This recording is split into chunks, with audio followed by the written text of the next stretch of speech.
जय श्री गणेश, जय शिव पार्वती जी। तो आप सभी को पहले से ही मैं ढेर सारी शुभकामनाएं देती हूँ, क्योंकि कल है 17 जनवरी, शुक्रवार का बहुत ही पावन पर्व सकट चौथ या तिलकुटी चौथ। इस चौथ को माघी चौथ भी या वक्रतुंडी चौथ के नाम से भी जाना जाता है। तो आप सभी को मेरी तरफ से बहुत सारी हार्दिक बधाई और शुभकामनाएं। जैसा कि आप भी जानते हैं कि सकट चौथ पे हम भगवान गणेश जी की पूजा करते हैं, क्योंकि इस दिन गणेश जी की पूजा करने से सुख समृद्धि का आगमन होता है। तो आज ही के दिन भगवान गणेश जी और चंद्रदेव की पूजा की जाती है। जैसा कि जानते हैं कि ये व्रत रखने से संतान को लंबी आयु और सुखी जीवन की प्राप्ति होती है। तो ये व्रत माघ कृष्ण पक्ष की चतुर्थी तिथि को रखा जाता है और इस दिन तिल चौथ, तिलकुटी चौथ, माघ सकट चौथ आदि के नामों से भी हम जानते हैं, जिससे भगवान गणपति हमारे जीवन के समस्त संकट टाल देते हैं। साथ ही जिनको संतान प्राप्ति की मनोकामना है वो उनकी पूर्ण होती है, या फिर संतान से संबंधित जो भी समस्याएं हैं उनकी गणेश जी भगवान अवश्य ही दूर करते हैं। तो सकट चौथ के दिन भगवान गणेश जी को तिलकुटे का भोग लगाया जाता है और इस दिन तिल से बनी चीज़ों, तिल के लड्डू या तिल से बनी मिठाई का भोग गणेश जी भगवान, पार्वती मैया और शिव जी भगवान को लगाते हैं। और सकट चौथ के दिन ही इस चंद्रमा को जल अर्घ्य देने के बाद ही व्रत का पारण किया जाता है और चंद्रमा को अर्घ्य देने के बाद ही अपना व्रत तोड़ते हैं। फलाहार व्रत भी रखते हैं, कोई आंशिक उपवास रखने वाले लोग दिन में एक बार फल खा सकते हैं।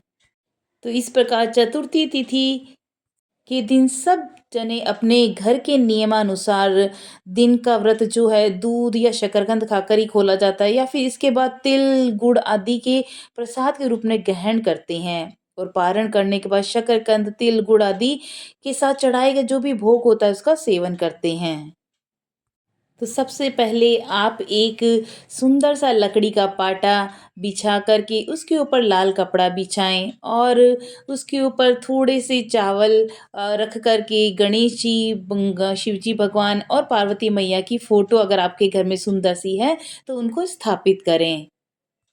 एक लोटे के अंदर जल, साफ स्वच्छ जल भर के उसके अंदर एक सिक्का, थोड़े से दो लौंग, इलायची आप डाल करके, थोड़ा सा हल्दी का टुकड़ा आप डाल करके उसकी आप पूजा के स्थान पर रख दीजिए। अगर आपके पास आम के पत्ते या फिर आपके पास अशोक के पत्ते हैं तो आप लोटे के जल में ज़रूर उसको स्थापित करें।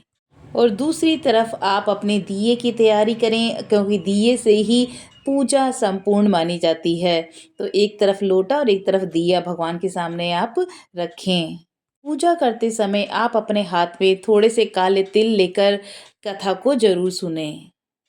सकट चतुर्थी की कथा और गणेश जी के मंत्रों का जरूर पाठ करें। ओम गंग गणपतये की आप 5 या 11 बार बोल सकते हैं, या फिर एक माला 108 बार आप कर सकते हैं।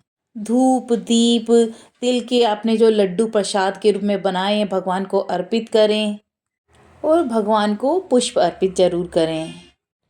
अंत में गणेश जी की आरती गाएं और उनका आशीर्वाद लें। शाम को चंद्रोदय होने के बाद चंद्रमा की पूजा करें और उन्हें अर्घ्य दें। गणेश भगवान को दूर्वा चढ़ाना न भूलें।